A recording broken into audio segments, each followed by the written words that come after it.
Salut tout le monde. Salut. Bienvenue dans Café Série. C'est notre épisode 37, ça faisait un petit moment là.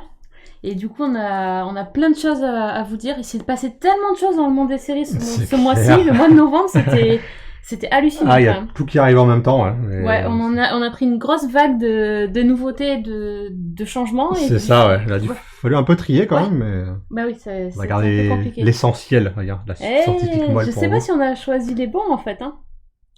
Ah bah, ça on verra, on dira après, on conclura. Là, on fera la conclusion après. On avait vraiment du mal à se décider sur le programme. Donc, cette fois-ci, on a décidé de se focaliser sur... Vous avez un petit indice ici en bas, c'est Watchmen, la série du mois. Ouais, du mois, ouais, complètement. Ouais. Donc, attention, Kevin, il est venu avec ses accessoires. J'ai ramené ma Bible avec moi. Ouais, il est beau. Poum. Voilà. Boum. Et sinon, on va vous parler aussi de Apple. Hein, c'est un petit peu le mois de novembre, c'était le mois d'Apple. Ouais, c'est ça. Donc, Apple TV Plus, comme ils disent. Le plus. On a testé le Plus pour vous dire ce qu'on en pense. Si vous voulez bien, on commence tout de suite avec tout petit expresso, c'est les news. En fait, il y a eu plein de news, mais pas très très intéressantes. Donc, on a voulu vous parler surtout des séries qui nous avaient intéressés et qui ont obtenu une deuxième saison. Parce qu'après tout, c'est aussi le suivi, c'est le SAV des séries. Oui. À commencer par Undone, on vous en a parlé il n'y a pas très très longtemps. Ouais, bien. Donc, série d'animation sur Amazon Prime, qu'on a adoré, qu'on a sur-recommandé. Eh bien, on va vous recommander aussi une saison 2. On n'a pas d'infos, mais rien que de savoir que cette série a une saison 2, c'est juste un petit bonheur. Bah, c'est cool, hein. Surtout que la saison 1 se termine avec une fin très, très ouverte, on va dire. Donc on est content de savoir qu'il y aura une suite. Ouais, complètement. On avait demandé, merci. Voilà, merci Amazon. Sympa. Autre série assez sympa à suivre, c'est Sex Education, ça c'est sur Netflix. Oui. Donc il y aura une saison 2. Là on a une date, c'est le 17 janvier. Il y aura aussi 8 épisodes comme dans la saison 1. Les comédiens sont hyper actifs sur Twitter. On a vu passer beaucoup de tweets sur les séances photos, sur les photos promo. Et ça donne ça au niveau photo promo. C'est assez space. Hein. C'est un peu comme la série en même temps. Il va y avoir des symboles de... Ah, oui. Un truc est tout cassé. C'est un zombie, c'est rien. Ça va être très symbolique, je pense. Ouais, là ils ont fait des affiches très, très bizarre. Mais bon. Et donc, c'est dans cette saison 2, on va bien sûr retrouver les personnages de la saison 1 avec l'évolution des relations, notamment Otis qui avait une copine à la fin de la saison 1. Donc, voilà, il va y avoir la suite, ses relations avec Maeve, etc. Et surtout, il va y avoir des nouveaux persos. C'est normal, il faut de toute façon en amener d'autres. 3 nouveaux, dont un qui est joué par un Français. Alors ce Français, c'est lui. Peut-être que vous connaissez sa tête. Il s'appelle Sami Outalbali. On l'a vu dans Les Grands. Excellentissime série. Ouais, je peux aussi dans Fierté et dans Mortel, qui est actuellement sur Netflix. Ouais. Donc voilà, à suivre parce qu'on sait pas du tout s'il va jouer un français ou s'il va jouer en anglais, on sait pas. Et autre truc, mais alors ça c'est vachement moins glamour, les personnages vont être confrontés à une épidémie de chlamydia. Ah, d'accord. Bonjour le pitch. Donc plus que jamais. Ah oui, mais on n'avait pas trop parlé des maladies, des MST, dans la première saison. Donc plus que jamais, l'éducation sexuelle va être utile parce que la propagation des MST c'est quelque chose aussi de... Donc, il faut informer les gens. Voilà, donc ça sera le 17 janvier sur Netflix. Autre news, alors là c'est un petit peu lié à notre sujet du jour. Ouais, à notre actu. Ouais. Puisque Apple TV+, donc, a lancé une série qui s'appelle The Servant. En fait, ils l'ont lancé le 28 novembre. C'était hier, je crois. Hier. Ouais, hier. C'était hier. Bon, donc je n'ai pas encore vu, pas le temps. Non plus. Et il y a déjà une saison 2. Donc en fait, il y avait déjà une saison 2 avant que la saison 1 soit diffusée. Ouais. Bon, à savoir, il y a quand même un gros nom derrière. Il y a un gros buzz quand même. Hein. C'est M. Night Shyamalan qui fait la série. Forcément. Je sais pas si vous avez vu la bande-annonce, mais moi j'ai été scotché direct par la bande-annonce. J'ai pris 2 claques devant. Si je pouvais lancer la série juste après, je l'aurais fait. Aussi. Pour te dire. J'ai adoré cette bande-annonce. Elle est hyper bien faite. Et puis visuellement, c'est une tuerie. Ah oui, c'est le malaise total. Et c'est beau et tout en plus. Ouais, ça a l'air spécial. Bon, le pitch, on vous laissera peut-être découvrir parce que... En fait, c'est rien que de donner le pitch, en fait, ça dévoile une grosse partie de l'intrigue. C'est vrai, complètement, ouais. Donc, sachez que ça va être un thriller. ou quelque chose de... Exactement, c'est un thriller. Et que ça ne sera pas ce que ça paraît être. Voilà, on va juste dire ça. Le trailer spoil un peu, enfin on a le twist quand même dans le trailer, mais... C'est pour ça. Regardez quand même le trailer, je pense. On montre la... Voilà. J'espère que ça sera bien, mais c'est le genre de concept, on en parlera peut-être plus en détail après sur les séries Apple, mais je sais pas s'il y aura matière à faire une saison, voire 2 saisons sur ce sujet-là, sans être un peu redondant, on va dire. À voir. Mais ça, on en parlera plus en détail dans Apple TV. On pouvait pas non plus en parler sans avoir vu, mais bon. Sachez que la bande-annonce... C'est un commentaire que j'aurai pour d'autres séries après, je pense. Ok. Très bien. Voilà, c'était no news. Rien de foufou. Ristretto, comme tu disais. Ristretto. Mais bon, c'est pas grave parce qu'on a plein de choses à dire. Et notamment, donc, on voudrait vous parler un petit peu de Apple TV Plus et de des nouvelles séries qui sont sorties au mois de novembre. Donc, c'est le top 3 des séries Apple.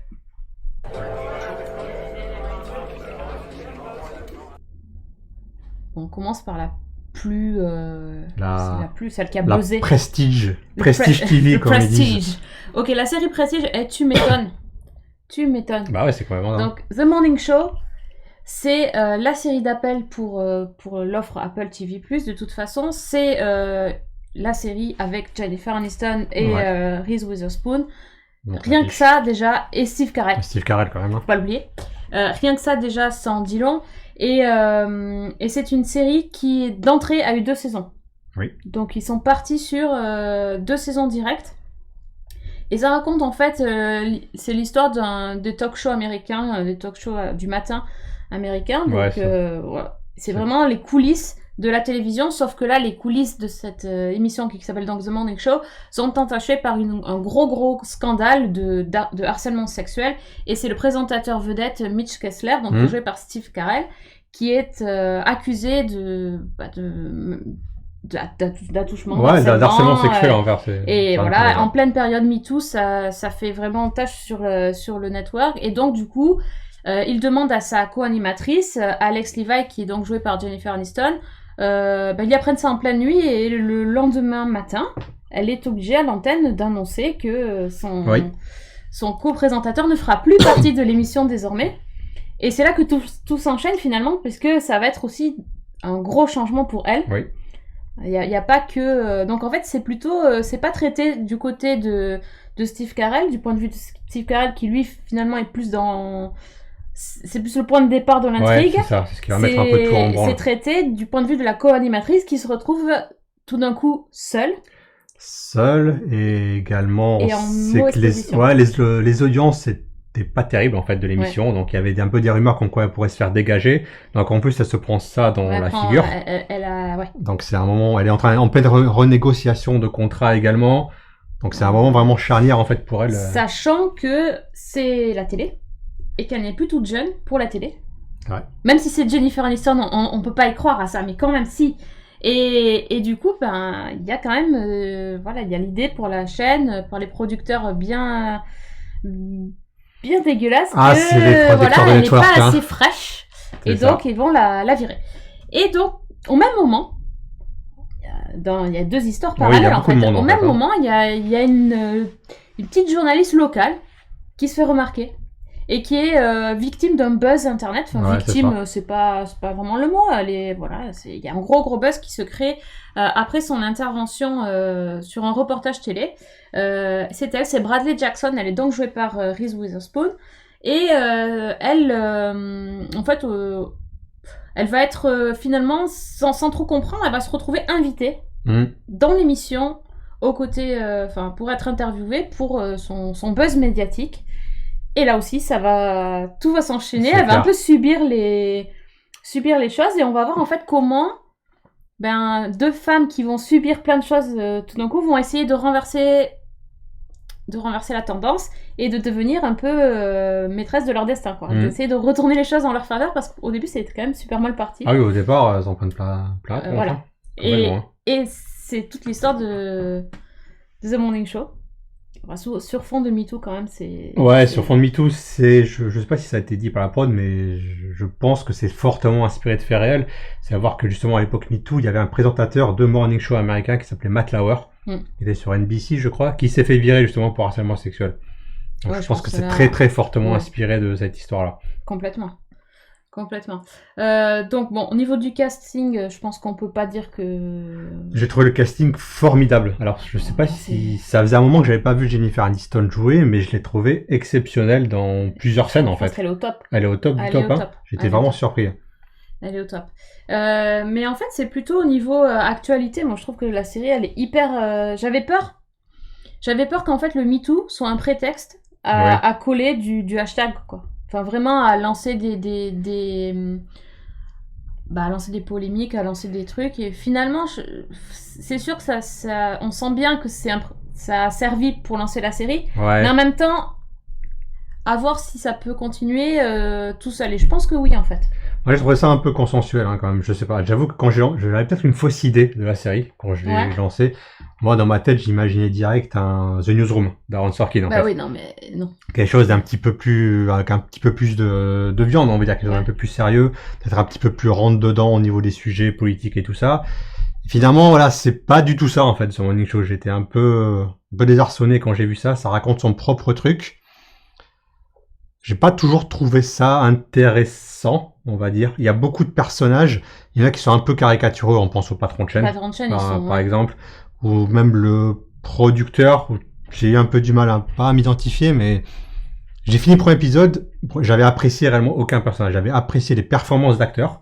J'ai fait un liste même Stirkal, qui est vraiment un contre-emploi. Qui joue plutôt les rôles comiques là-dedans. D'habitude, il est sympathique. Voilà, d'habitude, il est sympathique. Alors là, mais vraiment pas du tout, hein. Il y a aucun moment où il est sympa dans tout le truc.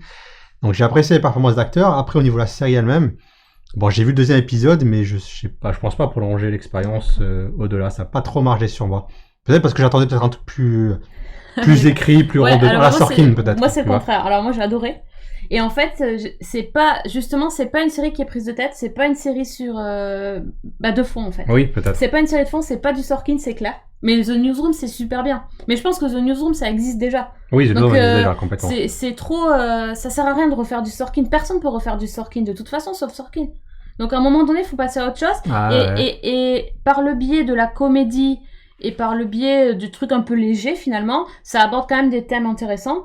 Et moi, ça m'a énormément parlé. Ou alors, j'ai cru que j'allais me faire évincer du podcast parce que j'allais avoir un modèle plus jeune, je sais pas, mais... Non, mais franchement, c'est... Enfin, ouais, ça m'a touchée. Et j'ai trouvé que c'était... Et après, c'est léger. Un peu, en fait, c'est un vilain mot, mais c'est un peu comme un soap. Oui, c'est peut-être un peu ça qui m'a... Mais teinté de choses réalistes. Donc, du coup, ça m'a bien parlé. Ouais, c'est vrai que comme le dit Mana Project, il y a l'intrigue du divorce et tout ça... Ça fait un peu trop soap pour moi. Je suis peut-être pas le public en fait. Je pense que je me suis quand même fait une fausse idée sur la série dès le départ. J'ai vu le casting prestigieux, les millions de dollars dépensés qui se voient à l'écran. De toute façon, ils sont là. Les millions. 300 millions de dollars de budget. Non, c'est pas plus que Game of Thrones. C'est plus, mais il y a pour 2 saisons. Mais bon. Ouais, mais quand même. Il y a pas de dragon là. C'est plus, c'est non. Mais peut-être que j'attendais autre chose et du coup ça a pas trop fonctionné sur moi. J'ai regardé le troisième. Tu m'as un peu donné envie de voir un peu la suite, mais j'avoue que j'ai lancé le deuxième un peu pour être convaincu et ça a pas trop fonctionné sur moi. Je pense que j'attendais peut-être trop. Ok, bon, écoutez... The Morning Show. Ouais, The Morning Show, donc la première série d'Apple TV+. Voilà, 10 épisodes hier. 10 épisodes, ça va. Après oui, j'avais trouvé le premier épisode trop long, mais ça c'est récurrent. Le premier épisode fait 1h05. Quand j'ai lancé l'épisode, j'ai vu qu'ils faisaient 1h05, j'ai fait oulala. C'est trop long. Oh non, j'ai pas le temps. Eh ben attends, moi je vais t'en parler d'épisodes longs. Lui là, on en parle ou on en parle? Ah mais c'est la même chose, lui, hein. Pareil, le premier épisode... Non, il dure 3h30 le premier épisode, non? J'avoue, j'ai vu le premier dans le train et même là j'ai trouvé ça un peu long. Ah ouais, quand même. Donc, on va parler de la série qui s'appelle Si, donc avec Jason Momoa, déjà, vous l'avez sûrement... Déjà, nul quoi. Non, enfin, pardon. Si. Il n'y a pas que ça qui est nul. Sérieux, tout est nul. On va pas aller par 4 chemins. Allez, donc c'est un peu l'autre, je trouve que c'est un petit peu l'autre série prestige quand même, parce qu'il y a quand même un acteur, une star hollywoodienne. Jason Momoa, c'est créé par Steven Knight, qui est quand même le créateur de la série Peaky Blinders, donc c'est pas non plus n'importe qui. Mais c'est pas du Peaky Blinders. C'est pas du tout du Peaky Blinders. C'est l'autre opposé de l'univers. Complètement. Donc c'est 8 épisodes, je crois, alors que la première Morning Show faisait 10 épisodes, c'est des épisodes d'1 heure. C'est longué, hein. Donc on va commencer par le pitch, grosso modo. Raconte-nous. Donc c'est du post-apo, grosso modo, hein. Et ça se déroule, en fait, il y a une apocalypse qui est à peu près... on va dire provoqué un peu par le dérèglement climatique, par la pollution, par la faute des hommes, grosso modo. Et il y a 2 millions d'humains qui ont survécu. Et en fait, tous les survivants sont aveugles. Ils sont sortis aveugles, en fait, de cet apocalypse. Et donc, l'histoire de Si débute plusieurs siècles plus tard. En fait, toute l'humanité, enfin, les 2 millions restants, ont régressé un petit peu au stade indigène. Ils vont en tribu. Voilà, un peu ça. Donner l'idée. Voilà, l'idée même de vision, en fait, n'existe pas dans leur monde. Elle est même considérée comme une hérésie. Parce qu'en fait, ils ont donc toute une religion qui s'est mise en place. Grosso modo, l'être humain a été puni par Dieu ou par les divinités. On lui a retiré la vision par rapport à ce qu'il a fait pour la nature, etc. Donc voilà, la vision, c'est hérétique. C'est pas bien. Et en fait, du coup, on va suivre le personnage de Jason Momoa qui s'appelle Baba Voss. Baba Voss, donc il y a un chef... Tu peux pas déjà. Ouais, j'avoue. J'en parlerai après de ça. Qui est un chef de clan. Et en fait, sa femme est enceinte et va accoucher de jumeaux. Donc, ce ne sont pas ses enfants, en fait. Ce sont les enfants d'une autre personne. Là encore, le véritable père s'appelle, et je cite, Gerla Marel. Et en fait, le truc, ce sont que ces 2 enfants, en fait, voient. Et leur père aussi voit, en fait. Donc, il va y avoir tout un conflit autour de ça. Il y a l'église qui vont apprendre forcément que il y a des enfants qui voient, donc ils vont leur courir après. Donc, il y a un petit peu une course-poursuite qui va se mettre en place, toute une intrigue autour de ça. Ils vont se faire traquer. Grosso modo, donc c'est le début de l'histoire. Qu'en dire de Si, qu'en dire? Donc, grosso modo, l'univers, donc, comme je l'ai dit, c'est vraiment des tribus qui ont régressé à l'état primitif. Oui, c'est c'est des hommes préhistoriques. C'est des hommes préhistoriques qui vivent un petit peu tous dans la forêt de Vancouver, parce que ça m'a fait beaucoup rire. Donc, pardon, mais en fait, dans le premier épisode, il y a une scène de bataille, en fait, dans une grande forêt. Et pour qui regarde beaucoup de séries télé, on reconnaît les décors de Vancouver. Ouais. Les arbres que vous voyez dans cette scène-là, vous les avez vus dans X-Files, Supernatural, dans Stargate SG1, dans plein de trucs. Ouais. Les décors, on les reconnaît direct. Donc déjà, ça. Mais eux, ils avaient les yeux fermés, donc ils voyaient pas. Oh, ils voyaient pas, ils savaient pas où ils tournaient. Mais nous, on l'a vu, et au bout de 5 minutes, déjà, moi, ça m'avait un peu cassé l'ambiance du truc. Il y a quand même des bons côtés, dans le sens où vraiment, ils sont à fond dans le côté l'humanité vous voit pas. Donc ils ont essayé quand même de construire un monde autour de ça. Donc tu sens qu'ils ont tous leurs sens qui se sont développés, en particulier les gars qui... Ouais, il y en a qui est un peu le genre des éclaireurs, qui ont un peu l'ouïe très développée, ils entendent un petit peu le sang grâce au vent et tout ça.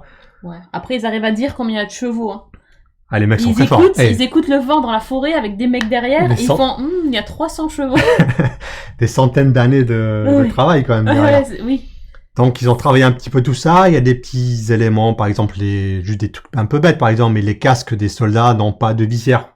Par exemple, ça sert à rien. Je trouve que ça apporte quand même une petite touche de design. Tu m'expliques pourquoi ils mettent de la peinture de guerre avant? Je sais pas, et comment ils la mettent sans se tromper? Ils font ça. Ah merde. Je vais me battre, on va faire peur à l'ennemi, on va mettre des trucs, mais on s'en fout en fait, tu vois pas. Personne ne voit, non. Il y a un truc comme ça, pareil pour les décorations, les colliers. En fait, le truc, il y a un peu le cul entre 2 chaises, du temps qu'ils ont essayé de réfléchir à des trucs. Un truc que j'aime bien, c'est quand ils claquent des doigts. En fait, pour essayer, par exemple, ils veulent donner un objet à quelqu'un, mais forcément, quand t'es avec, tu sais pas comment le saisir. Du coup, en fait, ils vont claquer des doigts à côté pour donner une indication sonore à la personne pour qu'il puisse attraper l'objet. Ça, j'ai trouvé ça. Il y a des trucs réfléchis et il y a des trucs totalement complètement crétins, en fait. Et tu comprends pas que c'est la même personne qui a pensé aux deux. C'est complètement crétin. Et il y a, en plus d'être crétin, il y a le monde est très dark, très sombre. C'est une histoire sérieuse, hein. C'est très si Peaky Blinders c'était sérieux, là c'est testostéroné aussi. C'est très testostéroné. Mais sans le côté un peu rigolo ou un peu ou alors vraiment badass comme ça pouvait être dans Peaky Blinders où c'est très testostéroné quand même. Mais les personnages sont tellement fascinants, t'es tellement dans le truc que toi aussi t'es à fond dedans. Là, c'est tellement outrancier que ça en devient ridicule en fait à plusieurs reprises. Ah oui.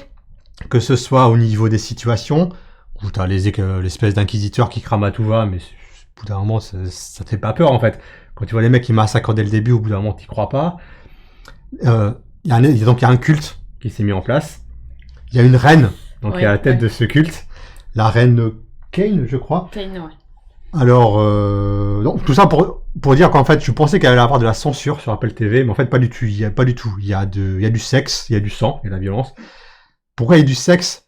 Et ça, j'ai pas bien compris dans leur truc, mais apparemment dans leur religion, il y a une espèce de lien entre jouissance et communication divine. C'est-à-dire que dans la première scène, on va voir la reine, elle commence par se masturber. En fait, t'as une scène de masturbation, déjà première scène avec elle, où elle prie. Et je crois que 2e ou 3e scène avec elle, Elle veut encore prier, du coup, elle demande à une esclave de lui faire un cuni, en fait, pour pouvoir prier derrière. Du coup, moi, j'étais devant mon écran, j'ai vu ça. Et encore une fois, le truc est tellement extrême, outrancier, qu'en fait, c'est quand même con. Tu peux pas y croire comment un monde a pu évoluer comme ça. Et c'est tellement ridicule que tu finis par te marrer, en fait, devant le truc et t'y crois pas. Et du coup, en fait, c'est un univers qui a l'air réfléchi, a l'air construit, mais en fait, t'y crois pas une seconde. Oui. Non, mais c'est même quand ils se battent, quoi. C'est un peu... Bon, j'ai aimé les bastons. Faut reconnaître les bastons fonctionnent. Quand ils s'attachent aux arbres et tout, là, quand ils pendent avec la corde, c'est un peu ridicule, mais mon cerveau a débranché, c'était un peu stylé, du coup j'ai fait, baston, du coup j'ai suivi le truc, tu vois. Ok. Je trouvais que ça passait. T'as dit mon cerveau a débranché, mais moi je peux pas, j'analyse tout, je vois le truc, je me dis, mais c'est trop con, mais c'est trop con. Moi c'est le deuxième épisode qui m'a tué. Le premier épisode... T'en as vu 2? Ouais, j'en ai vu 2. Kevin qui regarde jamais des épisodes, t'as arrêté ça? Il y a une grosse scène de bataille dans le premier épisode que j'ai trouvé pas trop mal, et du coup... Non. J'étais là, est-ce que c'est vraiment si nul? C'est pas possible, hein, parce que moi je pouvais pas voir le deuxième. Je savais pas si ça va être bien ou pas, du coup j'ai vu le deuxième, et là j'ai dit non, c'est vraiment nul. Non, c'est nul à chier. Et il y a tout qui va pas, en fait les dialogues ne vont pas. Ça m'a vraiment choqué. En fait, ils parlent d'une façon un peu littéraire, anglaise littéraire en fait. Tu comprends pas bien comment ce langage a pu évoluer de façon très littéraire, la façon dont ils parlent. Ils font des longues phrases, des longues phrases et tout ça. Et ça colle pas du tout avec l'univers primitif que tu viens de voir. Ouais. Et en fait, les dialogues sont très lourds. Les scènes sont lourdes. Et comme il y a le personnage de Gerla Marel, c'est le nom qui... Alors ça fait très biblique, quand même. Ouais. Mais le nom est prononcé avec toutes les sauces. T'as l'impression qu'il parle avec une patate dans la bouche quand il prononce le truc. Et tout est d'une lourdeur incroyable. Toutes les scènes sont longues. Tout est long, en fait. C'est très long. Et pareil, je pense que c'est Apple TV, ils ont laissé un petit peu Steven Knight faire ce qu'il veut sans supervision. Mais à un moment, il y a un mec qui doit être là et dire ça, c'est trop long, faut couper. En fait, faut enlever des scènes. Mais là, c'était trop. Oui, il y a le haka, exactement. Encore une fois, le monde, je le comprends pas, en fait. Oui, comment tu apprends une chorégraphie sans voir? Ben oui. Oui, en fait, le haka, en plus, c'est complètement à l'extrême opposé de la planète où ils sont. Jason Momoa, il a dû dire tiens, moi, je viens, mais je fais un haka. Oui, voilà. Donc, en fait, sorti du contexte, c'est cool dans la baston, mais quand tu réfléchis, c'est quand même incohérent avec l'univers qu'on t'a montré. Et puis, personne te voit. Donc, comment ils ont pu transmettre le cas à des gens qui voient pas? Ils peuvent juste crier. S'ils veulent faire peur aux ennemis, ça sert à rien de faire la danse. Ça sert à rien. Et en fait, toute la série est comme ça. Et c'est débile, en fait. Ah, bah, il fait un haka dans Aquaman. Bah, voilà. Bah, c'est dans son contrat, peut-être. Ah oui, c'est vrai qu'il fait un haka dans Aquaman, oui. Mais dans Aquaman, c'est rigolo, donc ça passe. Là, c'était pas très rigolo. Franchement, mais cette série, mais c'est une honte. J'étais vraiment hyper déçu parce que j'aime beaucoup Peaky Blinders. Donc, je suis arrivé là en étant avec beaucoup d'espoir. Mais en fait, c'est nul. Ah, je vous remets la fiche quand même parce que je pense que c'est le plus réussi. Oui, encore, il fait trop la tronche. En fait, même son personnage, t'arrives pas à le cerner dès le début, t'as pas d'attachement envers lui. Alors que Jason Momoa, généralement, il peut te vendre le truc. Je sais que Khal Drogo, tu finissais par l'apprécier. Même dans Aquaman, tu finissais par apprécier le personnage. Là, ça ne marche pas, en fait. Non. Et vraiment, voilà, que si vous aimez Peaky Blinders, en fait, ne regardez pas parce que vous allez perdre votre temps, en fait. Ouais. Vraiment, cette série-là, grosse déception. Bon, je pense qu'on a dit tout le bien qu'on en pensait. Donc, troisième série sur Apple, dans un style mais tellement différent. Dickinson. Alors, Dickinson, c'est l'OVNI de Apple TV. Ouais, complètement. C'est pas un produit d'Apple, c'est pas la grosse série qui fait venir sur Apple TV. Mais par contre, c'est celle qui surprend le plus. Ah, c'est peut-être celle qui fait rester sur Apple TV.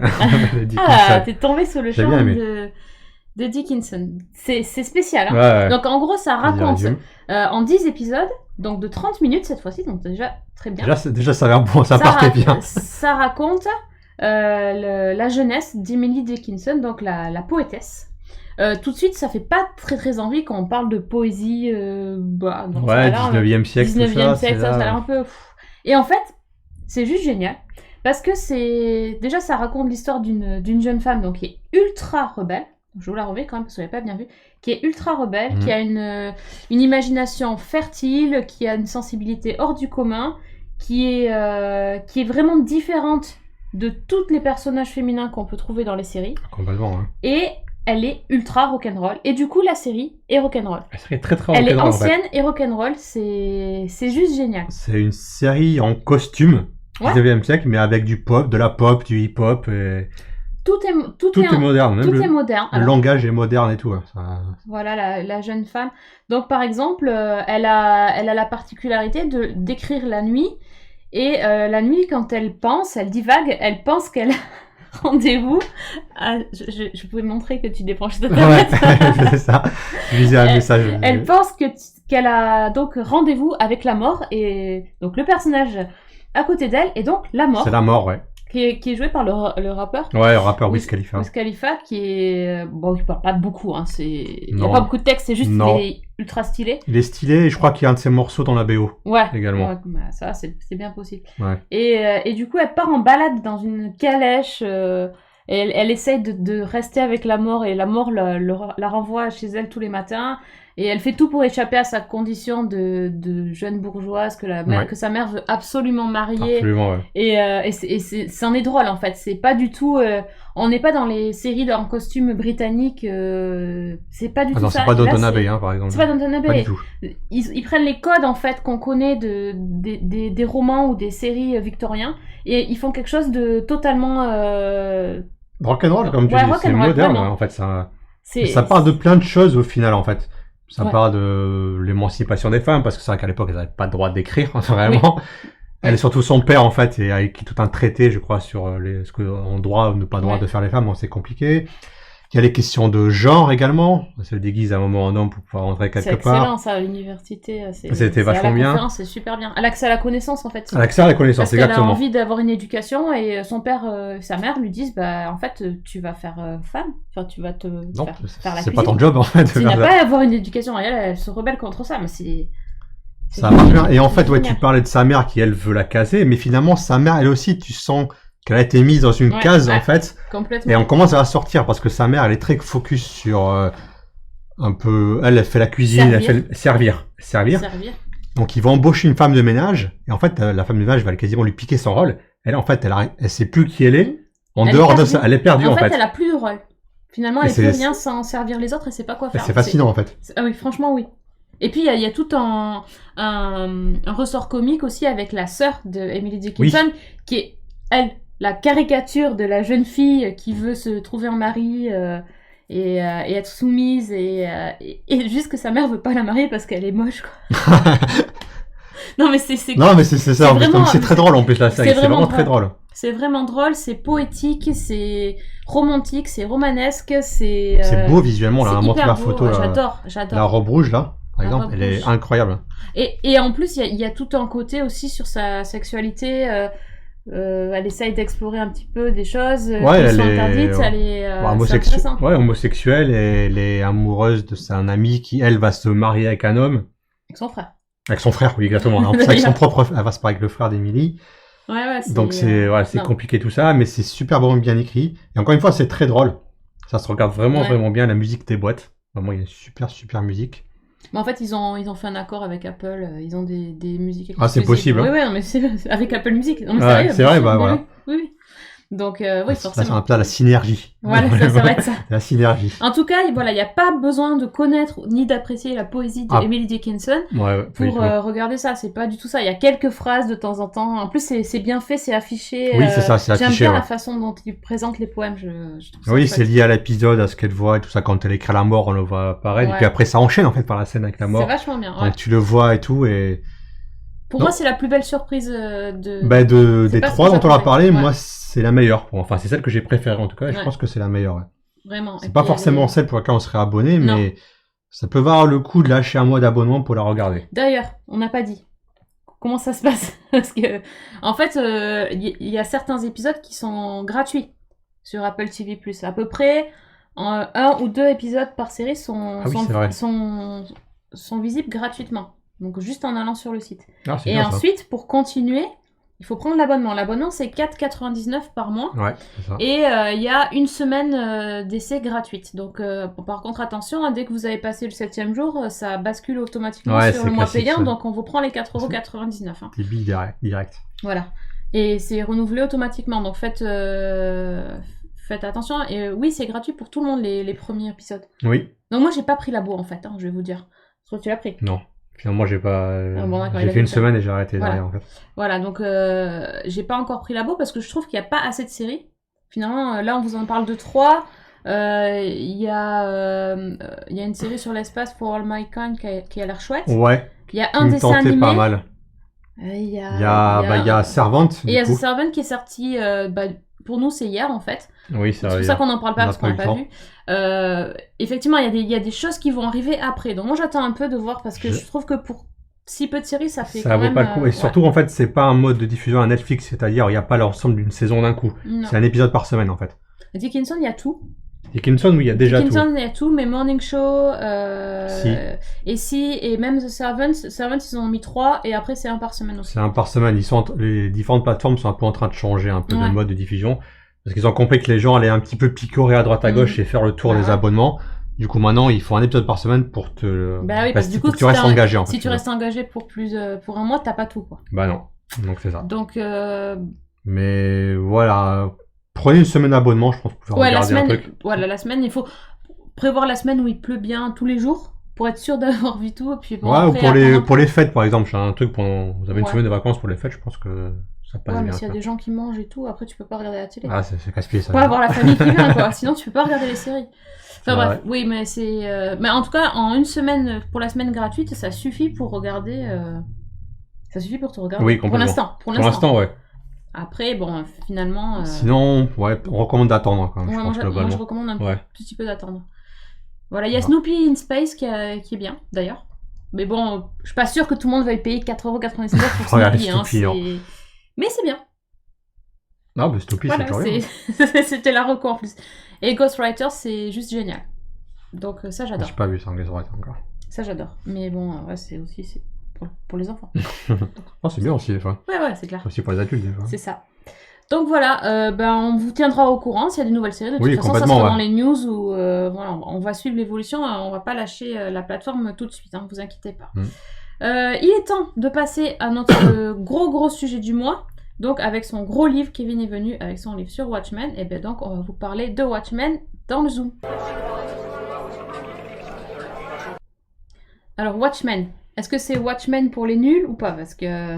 Attention, pose ta tablette, Kevin. Alors, voilà.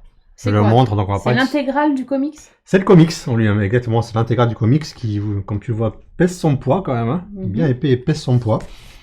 En français, Les Gardiens donc. Les Gardiens en français, édition intégrale. Et du coup, la série Watchmen est une suite du comics. Parce qu'il faut savoir qu'il y a eu un film qui a été fait par Zack Snyder, dont la fin diffère légèrement du comics. Et en fait, la série s'inscrit vraiment dans la continuité du comics et pas du film. D'accord. Quelques petits éléments qui divergent. Okay. Et je recommande quand même d'avoir lu le comics avant, c'est plus simple. Ah non, c'est obligé en fait. C'est obligé. Parce que bon, on en reparlera juste après. Explique. Donc, série diffusée sur HBO et chez nous sur OCS, 9 épisodes de prévus, 6 épisodes diffusés là au moment où un par semaine. Un par semaine au moment où on en parle.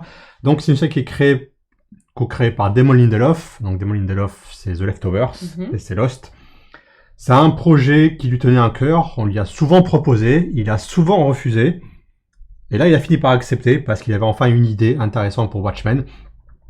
Et surtout, il voulait pas refaire Watchmen. Et c'est là, je trouve que c'est vraiment très intéressant dans sa démarche. Donc, comme j'ai dit, c'est la suite de Watchmen. Et c'est également un peu un remix. C'est-à-dire qu'il va reprendre... Il y a des personnages de Watchmen qu'on va retrouver, je vous dirai pas qui, mais qu'on va retrouver. Mais pas tous, hein. Mais pas tous. Ou alors j'ai raté un épisode. Non, pas tous. Ouais, d'accord. Surtout qu'il y en a qui sont décédés maintenant. Ah, ok. C'est surtout ça. Et c'est un remix, c'est-à-dire qu'il y a peut-être certains éléments qui sont repris, mais un peu hors dans leur contexte, un petit peu bidouillés, tout ça. Il a fait sa propre sauce et il a été très intelligent dans la façon dont il a fait. Donc, je vais rentrer plus en détail par la suite. Donc, de quoi que ça cause, exactement, Watchmen. Donc, ça se déroule 30 ans après les événements du comics. Je sais pas si je fais un résumé vite fait de la fin du comics. Ah bah, tu peux, hein, parce que là, moi, je nage complet, là. Grosso modo, la fin du comics, on va dire, les États-Unis et l'URSS étaient sur le point de se mettre sur la tronche, grosso modo, guerre nucléaire. Donc, il y a un héros d'un groupe de super-héros qui s'appelle Ozymandias, donc c'est celui-là, on voit rien du tout, mais c'est lui. Ouais, c'est lui Ozymandias, qui pour sauver le monde a décidé un petit peu d'unir l'humanité contre une menace extérieure. Il disait que pour lui c'est le seul moyen de sauver le monde. Donc comment il a fait ça? Il a simulé une attaque par une créature d'une autre dimension. Il a fait une mise en scène, complètement un hoax. Il y a donc écrit une incursion dont la créature, c'est quoi? C'est un faux truc. Oui, c'est un faux truc.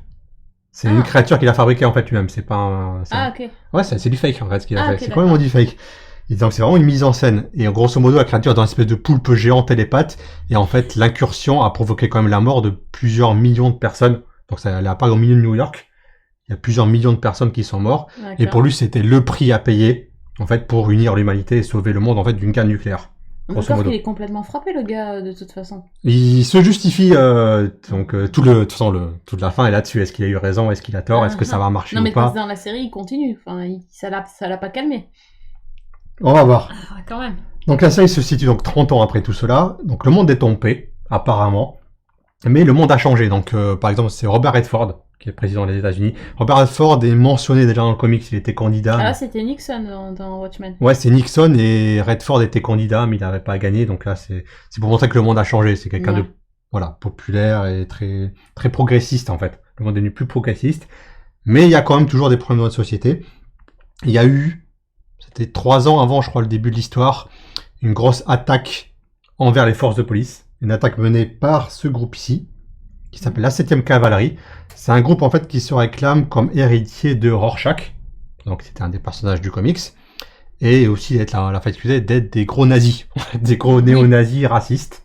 Ça, j'ai pas compris quel était le rapport entre Rorschach et les nazis. Rorschach est quand même raciste dans le comics. Et il a des liens avec un journal un peu d'extrême droite, tout ça. Grosso modo. Donc c'est pas du tout déconnant qu'en fait parce qu'ils s'en parlent pas de Rorschach. Non, pas du tout. C'est là du coup c'est un petit peu compliqué à suivre. En fait, Damon Lindelof a vendu le truc en disant moi quand la série quand des gens vont regarder la série, idéalement, il faudrait qu'il y ait une personne qui connaisse la série, une autre qui ne la connaisse pas, qui la regarde ensemble. Et à la fin du premier épisode, personne ne comprenne ce qui se passe. Donc c'est à peu près le cas. Sauf que je trouve quand même qu'il faut même connaître l'histoire de Watchmen pour regarder la série, parce que sinon il y a beaucoup d'éléments qui vont vous passer complètement au-dessus. Quand tu vois que t'as des mini poulpes qui tombent du ciel. Par exemple, voilà, si je venais pas te raconter l'histoire du poulpe, ça. Oui, mais alors c'est des vrais qui tombent dans la série. Ou c'est des faux. Ah bah ça, faut voir la série pour savoir si c'est une mise en scène d'Ozymandias. Est-ce que c'est vraiment des vrais ou pas le truc? Je sais pas encore. Du coup, voilà. Il y a du mystère, il y a beaucoup de mystère. Moi, je vois des poulpes, je les ai vus. Mais ils étaient petits. Donc le monde a changé. Donc il y a une attaque contre la police et grosso modo les policiers pour masquer leur identité ont décidé de porter des masques. Donc déjà là-dessus, alors qu'il faut savoir que dans le comics, les super-héros avaient été interdits. En fait, il y avait une loi contre les super-héros. Et là on arrive, les policiers portent des masques. Il y a certains héros. Ils cachent leur identité. Ils cachent leur identité. Ils sont même aidés par certains super-héros qui sont tolérés, on va dire, parce qu'ils aident les forces de l'autre. Et dont la principale est celle-ci. Ça s'appelle Sister Knight. La classe internationale. Méga la classe. Hein. Méga la classe. Ouais. Ça, c'est une justicière. C'est pas un super-héros parce qu'en fait, elle a pas de pouvoir. Non, elle a pas de pouvoir. C'est une justicière. C'est une justicière, ouais. Une justicière. Dans Watchmen, il y en a qu'un qui a des pouvoirs, c'est Dr. Manhattan. Tous les autres, il y est pas. Enfin, il y est pas encore. On n'a pas vu Dr. Manhattan pour l'instant. On n'a pas vu Dr. Manhattan. Donc, ouais, donc il y a quand même des héros costumés, on va dire. Des costumes. Ah ben ça, c'est clair. Hein. Voilà, donc les flics se protègent du visage. Avec son masque là aussi. Ouais, exactement. Il y a lui que j'aime bien, qui c'est Looking Glass. Voilà, je parlais de remix. Ce plan-là, en fait, il est pris du comics. Dans le comics, c'est pas Looking Glass, c'est Rorschach, en fait, qui remonte son masque comme ça pour manger une boîte de haricots. En fait, ils ont juste repris l'image et l'ont intégré. Mais grosso modo, c'est pas du tout un copier-coller. Et c'est là où je trouve que la série est vraiment très réussie. On va dire que le film est vraiment un copier-coller du comics. Il a pris sa caméra, Zack Snyder, il a filmé les cases du comics. Et il les a mis après sur grand écran, il a fait ça. Là, pas du tout. Là où Damon Lindelof, il a été très intelligent. Et justement, c'est ce qu'il a vraiment attiré dans le projet. C'est ce qu'il a pu faire. C'est que c'est Watchmen. Mais grosso modo, il a gardé l'idée de Watchmen, mais il a adapté un autre format. Ouais. C'est-à-dire, dans Watchmen, c'est fait vraiment... Le comics a été pensé pour le comics. Par exemple simple, dans le comics, il y a un comics dans le comics. Il y a une histoire de pirates que l'on suit tout du long. Comme dans la série. Il y a Exactement, dans la série. Il y a une série dans la série qui s'appelle American Hero Story, grosso modo, et qui raconte l'histoire des Minutemen, en fait, qui sont la première équipe de super-héros dans cet univers-là. Donc déjà, il y a une adaptation qui est faite par rapport à ça. Et du coup, il a réutilisé quelques petits trucs. Ce que j'aime bien, c'est les transitions entre certains plans. Tu l'as beaucoup dans le comics, c'est-à-dire il y a une scène qui va se terminer avec un gros plan, je sais pas moi, sur une sur une tasse. Ouais. Et le plan suivant, il va commencer par un plan sur une tasse ou pour un plan sur un objet similaire. D'accord. Il y a beaucoup de transitions. Donc, dans le comics, c'est fait. Et ils s'en servent beaucoup là-dessus. Je trouvais ça assez cool. Mais quand même, je savais pas qu'il fallait avoir fait une thèse sur Watchmen pour comprendre. Ah, mais il y a des gens qui ont fait des thèses. Mais non, mais c'est ça. Je te dis, moi, c'est un de des comics préférés, donc je l'ai lu, relu, re-relu. Je le connais par cœur. Je pense que même quelqu'un qui a lu le comics, on va dire une fois, mais c'est pas possible qu'il ait... Non, mais tu peux pas lire un comics une fois parce que tu passes à côté de 50. Voilà, c'est le genre de truc, en fait. Donc, en fait, il faut avoir lu le comics 50 fois et après, on comprend la série. Il vaut mieux... Alors, en France, je sais pas si ça a été traduit, mais je sais que HBO a publié un wiki, en fait, dédié au d'accompagnement à la série, en fait. Où il résume un peu les événements. Le guide pour les nuls, quoi. Un peu le guide pour les nuls. Où il résume les événements du comics. Et il résume aussi beaucoup d'événements que l'on ne voit mal, qu'on ne voit pas à l'antenne, en fait. Et qui se sont déroulés pendant les 30 ans, en fait, entre le comics, du coup, et la série. Donc, nous, ça n'a pas été traduit, malheureusement, mais aux États-Unis, j'oublie le nom, désolé. D'accord. Mais si vous cherchez, vous allez le trouver. Mais effectivement, c'est mieux d'avoir lu Watchmen parce que sinon, tu passes au-dessus. Donc, c'est une belle adaptation. Moi, je sais que en tant que fan, j'ai été assez comblé. Mais faut pas s'attendre à une série de super-héros spectaculaire. Il n'y a pas de super-héros. Il y a pas de super-héros spectaculaires. Il y a des scènes spectaculaires. Il y a des belles scènes, il y a des scènes spectaculaires, mais c'est pas celle qu'on attend. La scène d'ouverture de la série est incroyable. Elle est basée sur il y a du lourd. Il y a du lourd et c'est un fait réel en plus. Hein. Ouais. J'ai découvert ça en lisant. C'est pas dans les bouquins d'histoire. Ah non, c'est pas dans les bouquins d'histoire. Et du coup, comme il a fait une adaptation des thèmes également. C'est-à-dire que Watchmen, ça parle forcément du conflit entre forcément les États-Unis et l'Union soviétique. Ça parle du fascisme, ça parle de plein de choses. C'est la peur du communisme. La peur du communisme, du fascisme. Là, ça parle aussi du fascisme, et du coup, ça va vraiment plus l'adapter à notre époque. Et surtout, ça parle des États-Unis, hein, comme Watchmen parlait des États-Unis déjà. Ça parle en fait des violences policières et des violences à l'encontre des forces de police. Des violences policières, du climat racial très compliqué aux États-Unis. Et tout va découler de ça. C'est pas par hasard quand même que les méchants, c'est un peu des néo-nazis, même si on va se rendre compte que c'est quand même beaucoup plus compliqué que ça. Que finalement l'héroïne soit également noire, mais qu'elle aide les forces de police. Donc là aussi, c'est compliqué pour elle là-dessus. Les policiers portent des masques. Du coup, là encore, la notion... où se situe la frontière? Il y a des noirs chez les policiers en plus. Il y a des noirs chez les policiers. C'est pas que blanc ou noir. Non, c'est pas une noire. C'est très... comme Watchmen était très complexe et naviguait dans les niveaux de gris, la série aussi navigue dans les niveaux de gris. Mais globalement, le côté racial est quand même un des thèmes très important. Dès la scène d'ouverture. La scène d'ouverture, ça parle de ça. Donc forcément... Mais en fait, ça parle que de massacre. Finalement, ça parle du massacre des Noirs. En 1920, ça parle du massacre des flics par la cavalerie. C'est un monde violent en fait. Ça parle que de massacre, donc en fait c'est quand même le thème commun, c'est l'ultra-violence quoi. C'est l'ultra-violence, de l'ultra-violence. C'est comme, ça aussi c'est un peu repris du comics, c'est-à-dire un peu les conséquences de la violence et tout ça. Parce que finalement ils grandissent dans un monde finalement. Même le gars là, lui là, comment il s'appelle, le mec? Looking Glass. Ouais, pardon. Lui là, pardon. Je vais pas y arriver. Lui aussi. Oui. Du coup, quand ils expliquent comment il est devenu, on va pas... et tout ça, c'est horrible. C'est horrible, mais c'est vachement bien fait. Ouais. Oui, mais on reprend, il y a des trucs. C'est ultra violent. Enfin, c'est vraiment de l'ultra violence et psychologiquement parlant aussi. Hein. Mais c'est conforme à Watchmen. C'est pas forcément un récit que tu vas lire pour te divertir, mais on va dire que ça conserve quelques éléments du comics dans le sens où le comics c'est vraiment découpé en chapitres. Et t'avais une alternance entre chapitres qui sont concentrés sur un personnage, étude de personnage on va dire, et une autre qui font avancer l'intrigue. Et là, dans la série, c'est pareil. Donc comme tu as dit, t'as un épisode sur le Looking Glass qu'on vient de voir. L'épisode d'après va avancer l'intrigue. L'épisode d'après, c'est un flashback sur un personnage que je ne dirai pas, mais qui est vachement bien. Mais du coup, il n'y avait pas quand même un côté comique, il y a rien, il n'y a jamais un moment où tu relâches quoi. Non. Jamais, non, t'en prends pas un tronche pendant... D'accord, c'est un peu maso quoi. C'est sans la thématique, vraiment, il n'y a pas un personnage... Non, après, du coup, justement, à cause de ça, les gens, certaines adaptations ont cru que pour faire des comics, t'étais obligé de faire ça, en fait. Du coup, on s'est mangé une vague de comics sérieux. Alors qu'en fait, c'est juste une interprétation possible des comics, et surtout, il a son sujet particulier à aborder. Ouais. Donc, mais quand même, enfin, moi, ce qui me fait réagir, là, c'est que tu nous racontes le background du truc, c'est hyper intéressant, et en même temps, le truc, c'est qu'on comprend rien, quoi. On comprend rien, mais je pense que c'est volontaire, qu'on comprendra tout à la fin. Ouais, non, mais... Parce que... Oui. Damon Lindelof va parler à la fin de quoi? À la fin de la saison? Oui, parce que Damon Lindelof, il a parlé d'une histoire complète pour la première saison, et il était même pas certain de faire une saison 2. Bon, là, apparemment, ça va peut-être se faire. On en est quand même à l'épisode 6. Oui, mais on a déjà pas mal de réponses sur certains personnages, et on sent que ça va arriver progressivement. Ouais, moi, jusqu'à l'épisode 5, je comprends toujours rien. Je te dis, ouais, mais c'est clairement, je comprends rien. En même temps, quand t'as vu The Leftovers, est-ce que t'as tout compris dès le début, jamais? Non, The Leftovers, tu regardes, tu contemples, et après, tu comprends. Ou Lost, c'est pareil. Ouais. Je pense je suis quand même presque convaincu qu'on saura tout, qu'on comprendra, on va dire 80% des trucs à la fin du dernier épisode. D'accord. Bon, on verra. Il y aura forcément une interprétation parce que c'est comme The Watchmen. Il y a des trucs que tu comprends pas dès le début. Donc il faut les revoir et revoir pour tout comprendre. Et Watchmen, c'est une fin ouverte. Et je pense qu'on va peut-être avoir aussi une fin ouverte. À la fin, une conclusion. Tu vas avoir une fin ouverte, c'est obligé. Mais qui t'emmène vers autre chose. Il va pas faire une fin fermée, c'est pas possible. C'est Damon Lindelof. Il va pas faire une fin fermée, ça c'est clair. Mais moi, ça m'énerve. Ça t'a énervé, ça m'énerve. Mais ça m'énerve parce que je ne comprends pas. Je comprends rien à cette histoire. En même temps, il y a des trucs super passionnants et des trucs super chiants. Et j'ai envie de savoir. Mais je t'avoue que moi, je comprends pas la moitié qui se passe. Hein. Mais moi, du coup, moi, ça me plaît en fait de pas comprendre ce qui se passe. Non, moi, ça m'énerve. Vraiment, ça m'énerve. Et le gars là, le vieux là, Ozymandias là, ou je sais pas qui là. Ah, c'est spoiler. Ça me saoule.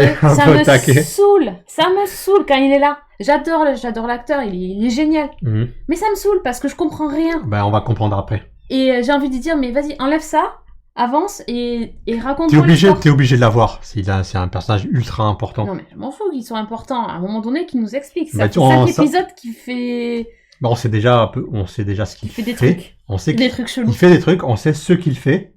Il fait des trucs, ouais, non. Et tu déduis à peu près pourquoi il est là. Mais je pense que dans le prochain épisode... Ça m'énerve parce que j'ai l'impression que je regarde une autre série, en fait, quand je vois... Ça fait un peu en décalage. Quand je vois les trucs. C'est pas filmé pareil, c'est... D'après moi, c'est pas du tout pareil. C'est conforme à Watchmen. Parce que dans Watchmen, du coup, le comics dans comics est une histoire c'est une histoire de pirate qui n'a absolument rien à voir avec le public, mais derrière tu peux interpréter certaines choses qui peuvent du coup te guider par rapport à l'interprétation globale du truc. Ouais, non mais je comprends. Mais en fait, ça, je pense que c'est pareil. Tu vas aller venir voir les autres épisodes avec moi et m'expliquer parce que franchement, ça m'énerve. J'ai pas envie. Je te ferai un wiki. J'ai pas envie de voir. J'ai pas envie de lire ça avant de regarder la série. Ça c'est clair. J'ai pas envie de me lire un livre comme ça. J'ai pas envie d'avoir ma tablette avec le wiki qui m'explique tout. Sinon, On n'est pas obligé de tout comprendre. Moi, honnêtement, j'ai lu le truc plusieurs fois. Il y a plein de choses que je ne comprends pas. Mais ça me chagrine. Ça m'énerve de pas comprendre. Moi, j'aime bien ne pas comprendre et passer une semaine à réfléchir à un épisode. Du coup, je suis très content. C'est pour ça que Non, mais du coup, tu regardes qu'une série parce que tu penses qu'à ça toute la semaine. C'est pas possible. Mais du coup, je suis revenu à un mode de consommation d'un épisode à la fois et j'en suis très content. Ah oui, non, ça c'est clair. Du coup, j'aime bien ce côté réflexion. On est d'accord que tu peux pas regarder. De toute façon, tu peux pas enchaîner les épisodes puis t'en prends. Enfin, c'est un peu dur à digérer, mais le côté réflexion, moi, il me plaît beaucoup. Moi, je comprends que ça parle pas à tout le monde. C'est quand même. Mais attends, mais plus d'une fois quand même un peu non mais attends, fermé. Je dis ça, mais j'adore quand il parle des policiers, des violences policières, j'adore, je trouve ça génial.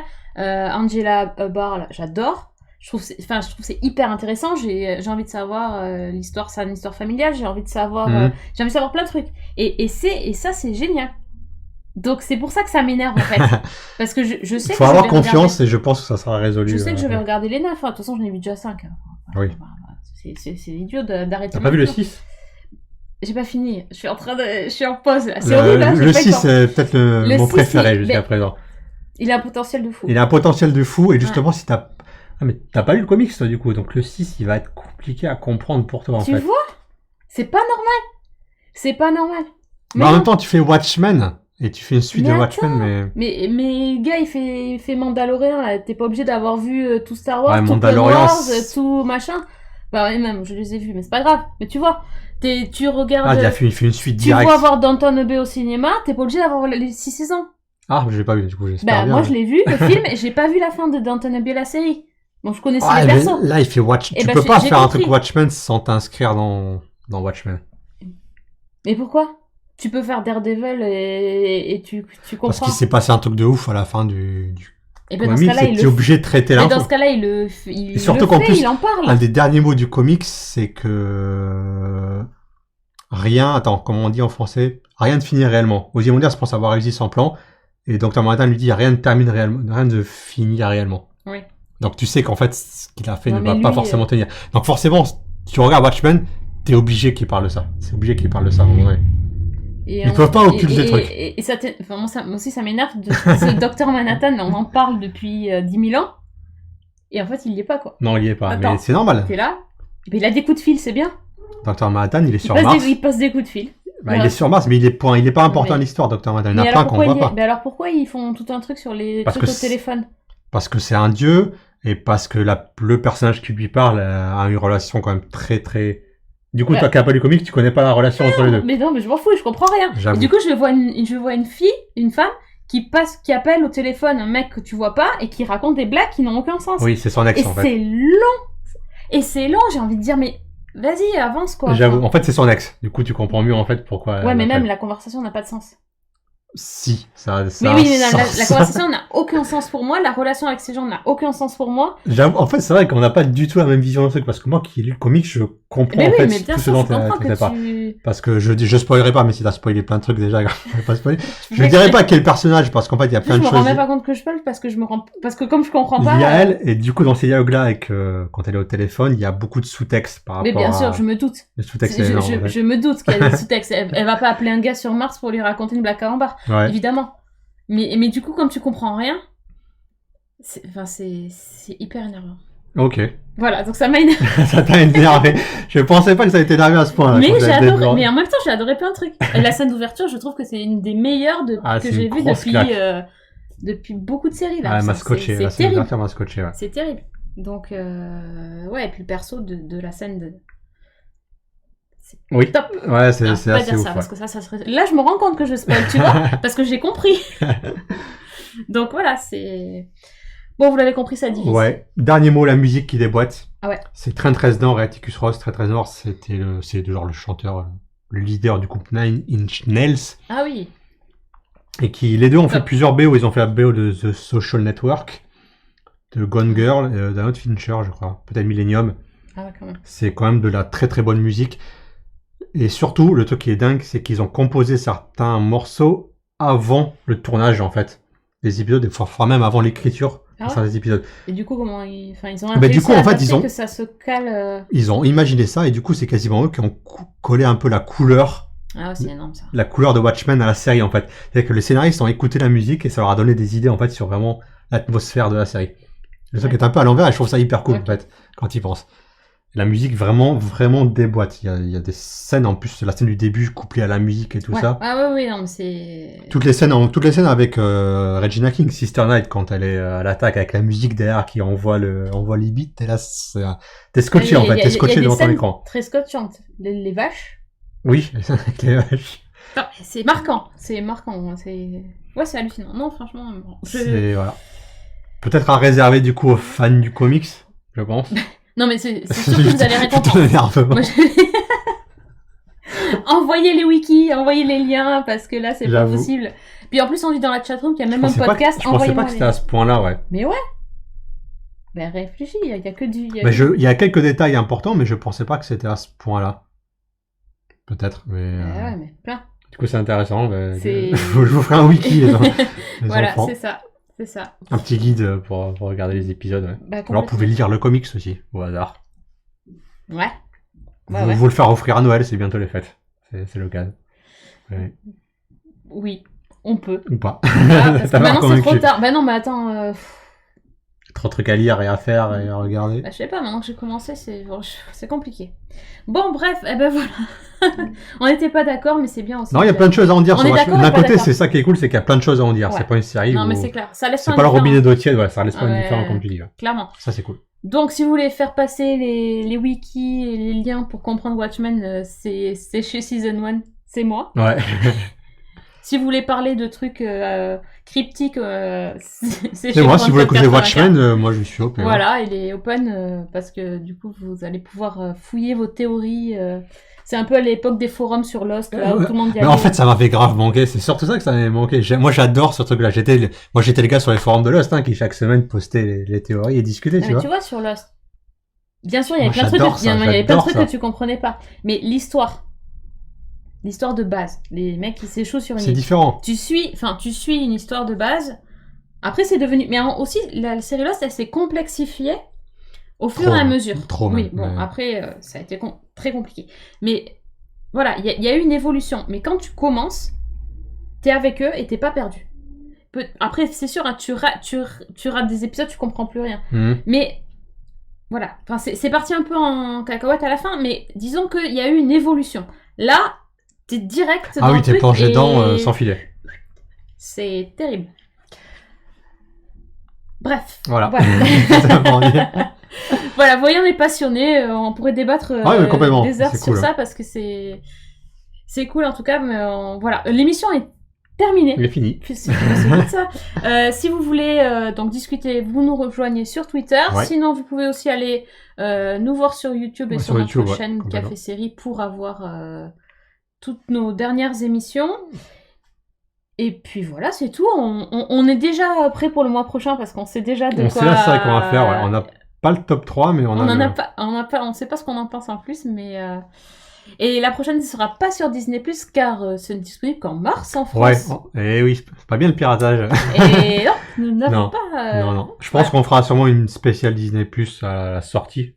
Parce qu'il y a plein... Surtout en plus, il y a pas toutes les séries encore chez les Américains, donc quand ça sortira chez nous, le catalogue sera plus fourni. Du coup, on pourra vraiment vous parler plus en détail des différentes séries. Vous faire un top 3 peut-être même faire une émission entière sur toutes les séries, on verra bien. Ouais, je pense qu'on va attendre que ça soit dispo. Ce sera plus simple pour tout le monde. Hein, donc on parlera d'autre chose. Mais ça, c'est la surprise. La surprise. C'est ça.